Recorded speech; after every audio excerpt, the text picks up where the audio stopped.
My name is Rodrigo Fernandini, and I'm going to be presenting you this Lomo Saltado class, and this is sponsored by our friends at Honda and Tastemade. So thank you so much for making this possible. Well, I was born and raised in Chiclayo, Peru, in the north, from a little beach town. I moved to Lima when I was 10, and I spent almost all my life there, training, learning, experience Peruvian cuisine. And this dish in particular bring me home because you'll find this in every house in Peru. All right, so it's a super simple recipe. You can today we're gonna use beef, but you can replace it with chicken, vegetables, or whatever you want. So don't feel like because it's only steak, you cannot do it. And also, I'm gonna give you a few tips during the class, and we're gonna start making rice from scratch. All right. So in Peru, we have so much influence for many cultures around the world, but I would say the Chinese influence is one of the most important. And actually, this dish is the perfect example. Even though we don't have a wok, which is like the traditional way of making the lomo saltado, we're gonna use it a normal satay pan, more like friendly to make it at the house. But we're gonna make the rice first because it's gonna take us like 15 to 20 minutes. And so the difference of the rice that we eat in Peru is basically we add chopped garlic that we cook it very nice and slow in a little bit of vegetable oil. Okay. So right now we're gonna chop 1.5 cloves of garlic for 1 cup of rice. All right. I'm gonna show you guys. 1 second. All right. So we're gonna chop it very thin over there. Chop our garlic. Don't be scared. We cook it nice and slow in the oil, and it's gonna be very nice. Your rice is gonna taste way different, and it's gonna have a very nice personality. All right. So we chop it like that. Take a second here. This dish is so easy to make that it literally what takes the most of the time is the mise en place, the preparation.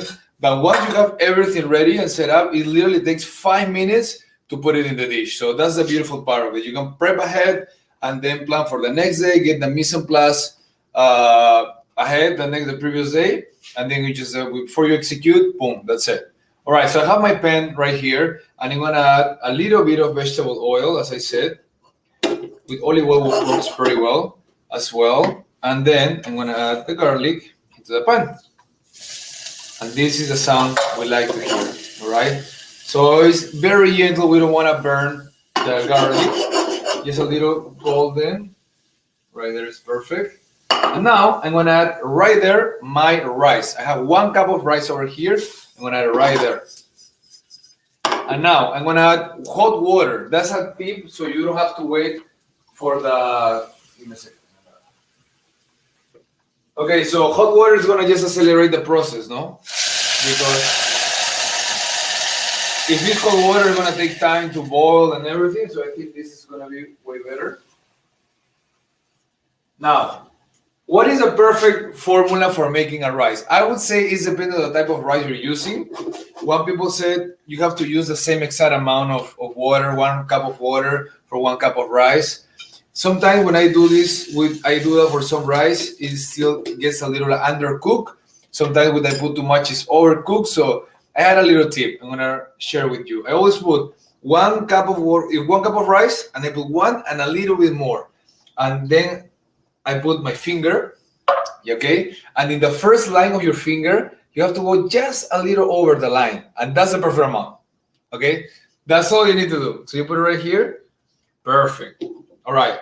Now, you're going to cover it, and you're going to cook it in simmer for like 15 minutes, and then we're going to check it out. All right. So before we continue, I'm going to clean my cutting board. All right. So I have my rice. Oof, nothing better than fresh white rice from the pot. The smell with the garlic cooking in the oil is insane. I love it. I feel home every time I make this dish. All right. So we're gonna you can try to give me 1 second. Give me 1 second, guys. I have somebody ask me something. All right. Wait a second. Wait a second. All right. Give me 1 second. All right, guys. So now we're going to start cutting our vegetables for the next preparation. So this is the red onion we're gonna use for. I don't know why my camera is not working right here. Wait, guys. There, that is. I think it's good. All right. So we're gonna use red onion. I'm gonna like that. We're gonna cut the ends of this right here. Perfect. Traditionally in Peru, we use red onion, but if you have white onion or yellow onion, it's completely fine, no problem. We're going to remove the end of this, the center of the heart, and you're going to save this for stock, for any other preparation. But for making it look nicer, we're going to just use the nice part of it. Always the first part of the onion, we remove it. All right. I'm going to check my rice here. Yeah, that's good. The minimum. Perfect, right there. Okay, and now we're gonna separate the layers of the onion like this, and we're gonna start cutting in big juliennes. Okay, somebody's asking, why do you toss the first part of the onion?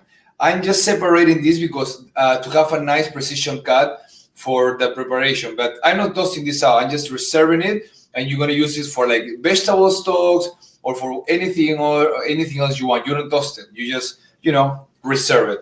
All right, so like this, what you're gonna do is this cut of precision, like that. These are like thick juliennes. So this is what you're looking for. That way, when you saute it, it's gonna be still crunchy and it's gonna be perfect. This is like the traditional cut for the Lomo Saltado, okay?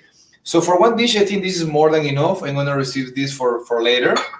And then I have some nice cherry tomatoes that I'm gonna cut also in half.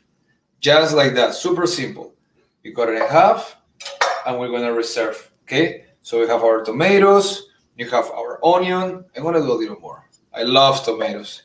And right now they're in season, they're nice and sweet, perfectly ripe. And the best way to choose a tomato is like, depending on the preparation, right? For this, we're gonna saute, so we don't want it to be like over mature because then it's gonna smash, and you also want to feel the crunchiness, no? But for example, if you want to make like a tomato stew or a tomato salsa for like pasta, I would recommend the tomatoes that are almost getting bad, because those are the one that has the most sweet, the most concentration sweet. So don't judge the vegetable by their appearance. It's more like, what are you gonna use it for? Okay, so for this recipe, I think this is perfectly right. All right, so this will be traditionally made with ají amarillo, which is a Peruvian chili pepper that you use for giving a little bit of spicy, but it's a little hard to find. So always a good alternative is to use bell pepper, okay? It's gonna be hard for you to go like to the supermarket and find an ají amarillo, right? To any supermarket you go. So I think the bell pepper is a good alternative. We just cut the ends. Again, please don't throw this away, all right? Save it for a salad or for anything else later on. You can make it, don't waste it. All right, so we're just gonna cut it like this and remove the center of it. Now you can go to your garden and plant some beautiful seeds and have bell pepper for the next season. I don't have gardens, I'm gonna throw it out. All right, I just need a little bit for this recipe, save the rest, and then this white part you're also gonna remove it, so it looks nice and clean. It's gonna give a nice presentation on the plate before we finish. All right, so now we're just gonna cut it like this, in stripes. Take your time, don't cut your finger. This is more than enough for one dish. I'm gonna put it right here.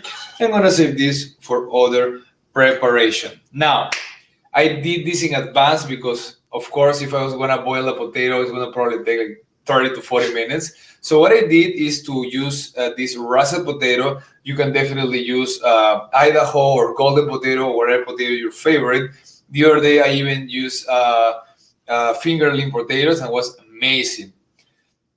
So you're gonna boil it with the whole skin, and I'm gonna tell you why. Corturismo is asking if this is live. It's live, guys. Here we are. Hi, what's up? Yeah, it's live. And we're doing this. It's amazing. Having so much time. Thank you so much, Honda, again, for making this possible and allowing me and giving me this window to share my culture and the beautiful gastronomy from Peru. Again, Lomo Saltado, I think, is one of the most famous homey Peruvian dishes. So you're learning this right now from scratch, and later on, this is going to be recorded so you can come back and watch this as a demo and make it at home and surprise your friends and family. All right. So, as I was saying, to make a nice potato, you need to boil it with skin. That's another tip. What happens if you peel the potato and you boil it in water? Well, it's going to be more easier to get watery, and it could be smashy, right? But you want it to be firm like this, all right? So that way it's like when you cut it, I'm going to go right now. I'm going to show you. I'm going to make you a demonstration. Could you use frozen peppers or just frozen veggies in general? I think you could. I'm going to give you a tip though. So when the vegetables are frozen, or anything is frozen in general, they're going to get water, right? So if you saute in low temperature, instead of getting coloring and nice coloration in the vegetable, it's going to start sweating. And you don't want that, because it's not a soup, it's not a stew, it's a saute. This dish means that it's quick, it's fast, it's aggressive, you're ready to go, let's go. You have to have everything in mise en place, all right? So you need high heat, and if you're going to use frozen vegetables, make sure you're choosing the right ones, because of the structure of the vegetables, sometimes some vegetables get like too watery, other ones can receive, for example, zucchini. If you freeze zucchini, that's gonna be bad. I wouldn't recommend that. But you have broccoli, for example, or sweet peas, and they're frozen. You can throw it straight in the pan, saute very nice. They're gonna still crispy, and it's gonna be good. So I think it's possible. Just be aware of what vegetables you're gonna use for the preparation. All right. So I have my potato right here that I cook in advance, and I'm gonna make a long cut like this. You can appreciate right here that this potato is firm, right? And it's not smushy, it's not squishy. It won't break. So that's why I boil it with skin, because the skin is gonna protect the water to come in. So aggressive. Other thing I notice is that we sometimes at home we don't realize how important is the water. No, if we're boiling it too aggressively, like if it's super high and it's boiling very hard, it's gonna break the skin. So you need to have a simmer in the potato, but a slow one. No, it's gonna be boiling slowly. Don't rush it. Some things just need time, guys. Seriously, don't rush it, and I promise you're gonna have a very nice result. So no matter how you decided to cut your potato, in this case, I decided to cut it like this. If you realize the potatoes are very even, right? Like the sizes are very similar. And that's another tip I recommend you. Whatever you decide to cut it, either like the classic French fry style that are like rectangles, or pieces like these that we're gonna do something different, they have to be the same size. Why? Because that's gonna affect a lot the result in terms of coction, because it could take more time, in one could be undercooked, the other can be less coloration because one is bigger, one is smaller. So just be aware of that and you'll be fine. All right, guys. So what else? We are honestly almost ready for this. I have my potatoes. I have my tomatoes. I have my bell pepper, and I have my red onion. So now it's time to season our steak. Right here, I have flank steak. I love flank steak because it's very affordable. Is very lean, but it's still tender. If you cook it the right way, I guarantee you this is gonna be a very great option for you. Now, if you wanna get, there's way many other cuts that works perfectly for this preparation. My favorite, filet mignon, beef tenderloin, of course, the king of kings. Is gonna be super tender, delicious. Even if you cook it well done, it's gonna be still soft. So if you can have the budget, you can go for it and get your beef tenderloin, and it's going to be amazing. Now, another option for meats, it will be hanger steak. I love hanger steak. A steer steak is very good as well. or flank steak in this case, all right? So traditional seasoning for this steak, we're gonna use salt, black pepper, and cumin. So here we go, guys. I'm gonna do a little bit of salt in the meat, black pepper, and cumin. Perfect. We're gonna move this over here a little bit. Make sure all the meat is with the seasoning. And then we're just gonna sear it in a little bit once we're ready. I'm gonna be using a couple herbs for this dish. I have chopped green onion and I have chopped cilantro.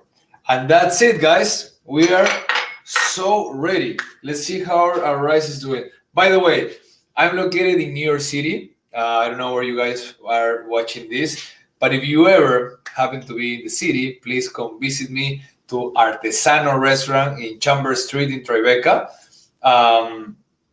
And you'll have a very nice Peruvian experience. Now we just open for lunch. We're doing like a little more like homey dishes for lunch. Lomo Saltado as well, ají de gallina, etc. And a little more like fine dining style for dinner. So if you're here in the city, come visit me. We have an open kitchen concept. It's going to be amazing. All right, let's check our rice and see how this is doing. Oh my God. Oof, the smell is crazy. One more tip.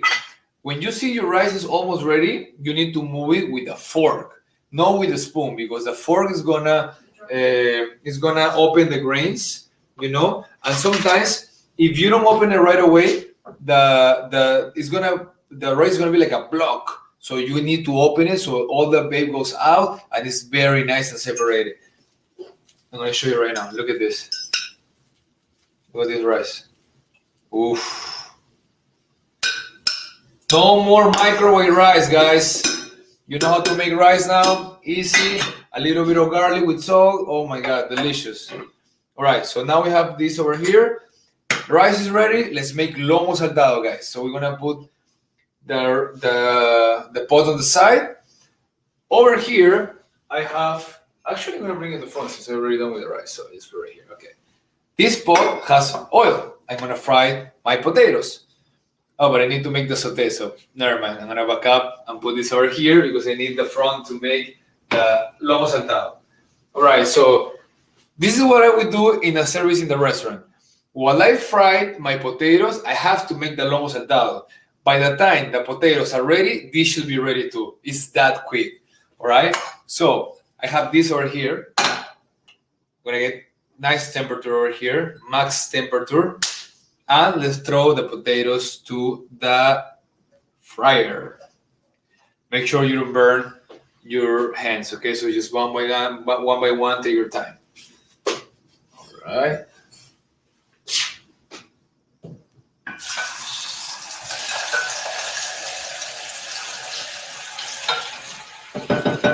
Amazing. I have my potatoes working. That's gonna take 3 to 4 minutes.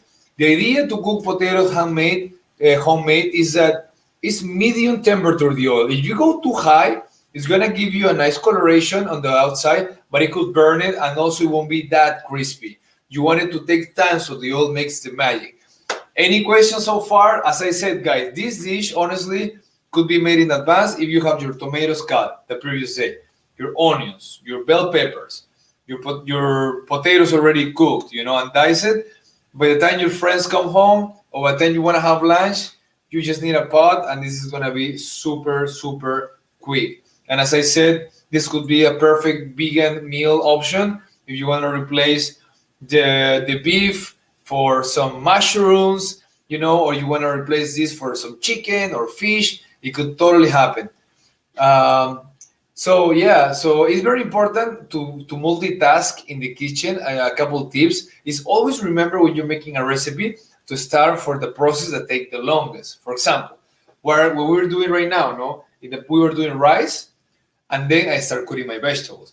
But if I was start cutting my vegetables, then, I have to make rice, but I already cut everything. Then I have to wait like this for 20 minutes.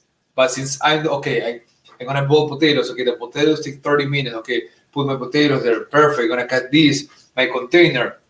Make everything you have ahead. You're making potatoes. What do I need? Oh, I need towel paper. Perfect. I just remember here. Nice. Where you don't have to think only in the products, sino what tools do I need for making the recipe? Because sometimes I have friends that tell me, oh, they're making the recipe, and then oh my god, I forgot I don't have the right tools. I don't have this. I don't have that. So you have to make sure um, that you have everything you need to actually make the recipe. And because the idea of cooking is having fun, having a good time, right? If you're gonna be stressful, you're gonna enjoy it. The idea is to enjoy. This is like it's amazing.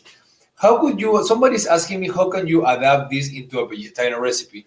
Well, everything over here besides the meat is vegetarian, right? Actually, vegan because all are vegetables and potatoes. So you can just don't put the meat and just add more veggie. I would do mushrooms. Yeah, go crazy. Broccoli, cauliflower, everything you want. Instead of these sauces that I want to show you right now because actually this is what we're gonna use to make the magic in the sauce. You're gonna need vinegar. This is red vinegar.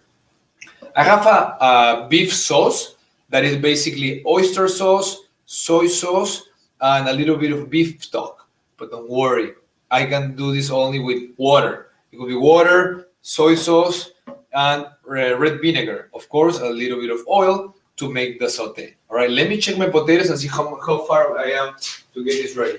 Oh, this is perfect. It's perfect. I have like 4 more minutes. Potatoes are taking time. I want to make sure they're nice and crisp with nice coloration. So while this is happening, we're gonna have 4 minutes. We're 4 minutes away to get this done. All right, so a splash of oil. This is the fun part, guys. Okay, this is the fun part. I just have to make sure that this is nice and hot. So it's not there yet. Yeah, this is taking a little longer. I thought that was gonna be quicker. Don't worry, guys. This is quick. This is quick. Somebody's asking if you could use multiple type of mushroom. Of course. Why not? You could go with portobello, bottom mushroom, oyster mushroom, trumpet mushroom. You just have to remember that some mushrooms are a little more dense and will take a little more time to cook. No, so of course, if you're sauteing an oyster mushroom, that's quick. But if you're doing like a thick king trumpet mushroom, that probably needs more time. So you probably start with the king trumpet mushroom and then add the other one after. No, so they're like on the same time. You don't want to have a raw mushroom and an overcooked one, no, at the same time. So that's my only recommendation. This with chicken. Is there a Peruvian dish that is like this but with chicken? Yeah, chicken saltado. You can literally just replace this and make it like a chicken version of this. This is so versatile, and as I said, this is the perfect influence for Chinese gastronomy into Peruvian gastronomy. Like we have so much influence, and I think that's why Peruvian food is so special because of all these cultures that come and put the little grain of salt into us. All right, I think this is good. So let's go with the meat. Vamos a hacerlo. See what we got here. All right, let's do this. So we're gonna start searing the steak. It's very important that at this part you don't get crazy, yeah? Just put the steak over there.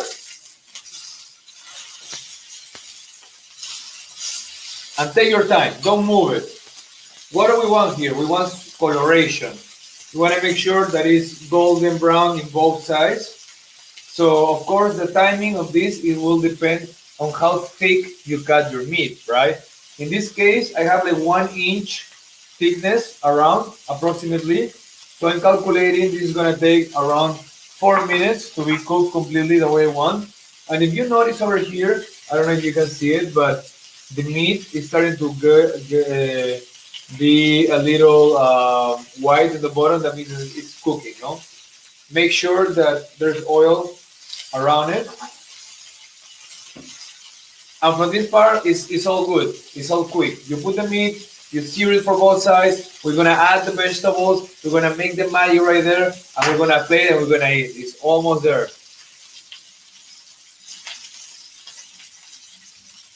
Alright guys, give me 1 second.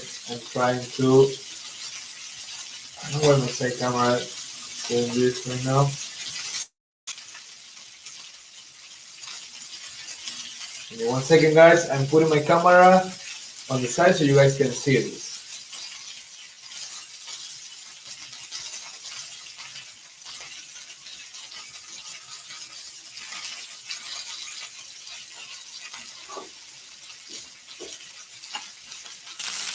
Alright guys, check this out. So at this point, we're flipping the steak. You see how it's nice and golden? This is what we're looking for. Alright, this is what we're looking for. Check it out.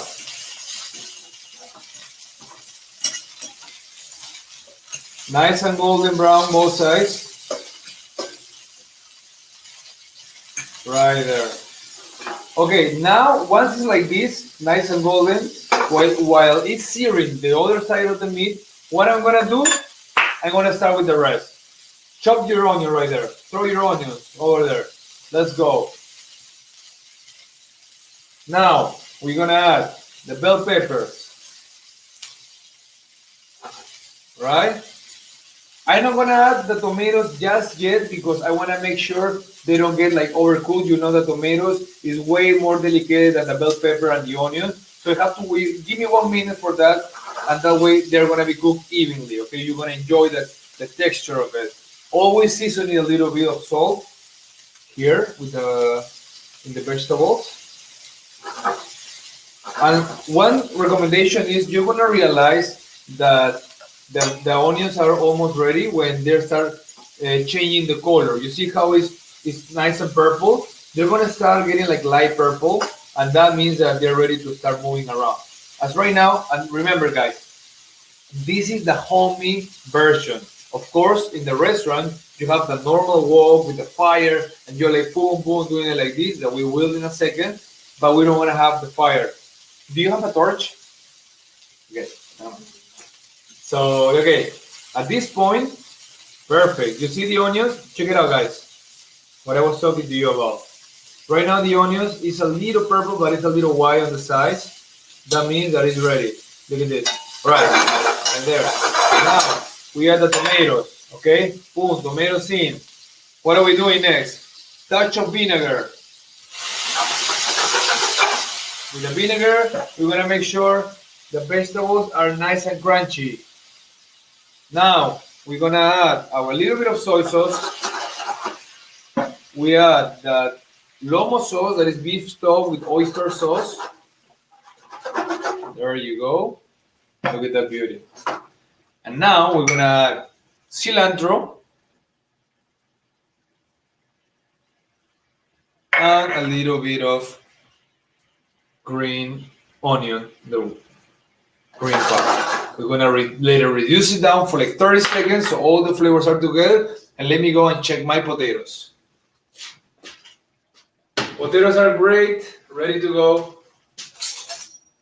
I'm gonna put it over here.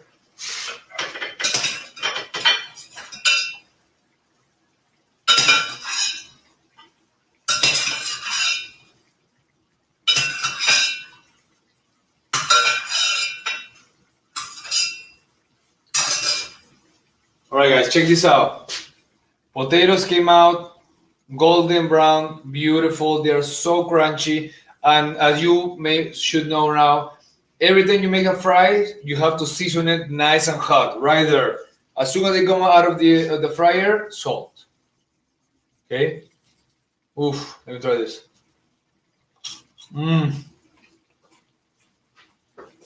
Really cool. Somebody in the chat is asking about ají panca, if I would use it. You can definitely use it.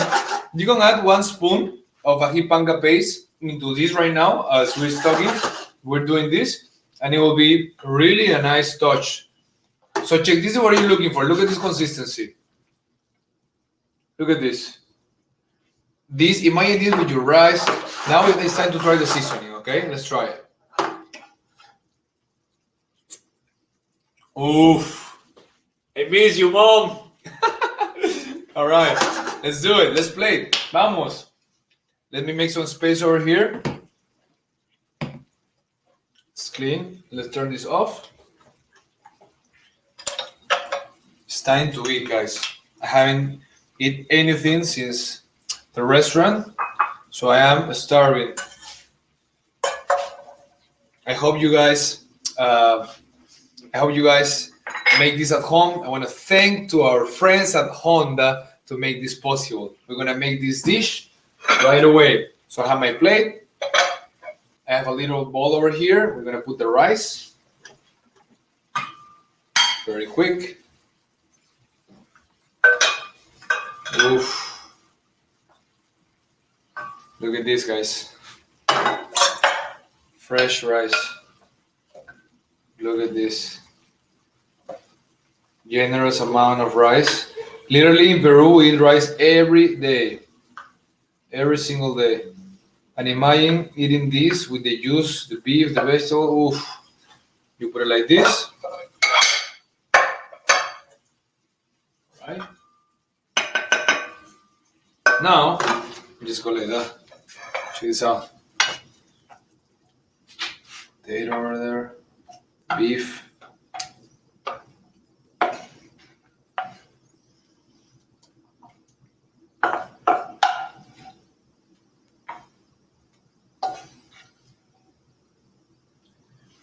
And of course, make sure put all the juice in there. Nice. Right now, I'm doing this because I want the potatoes to be nice and crunchy on top. Like that. That's it.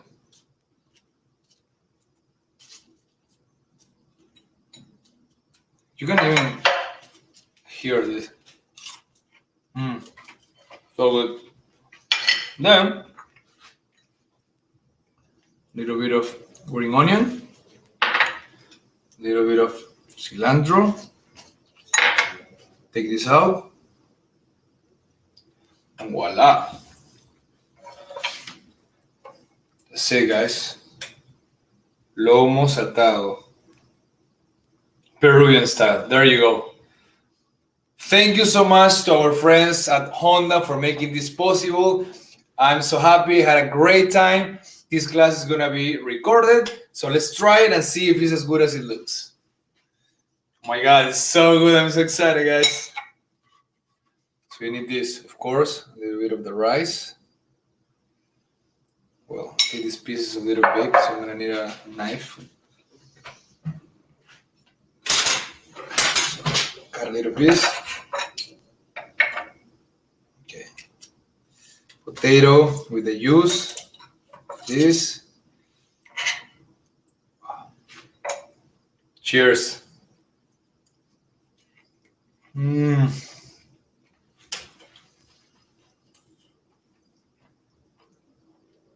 Buenazo. Delicious. 10 out of 10. 100% recommended to make this at home. You won't regret it. It's so easy to make. It's so tasty. It will take you no time once you have the mise en place ready. So please do it. It's gonna be amazing. Well, thank you guys for watching this, and see you next time. Bye.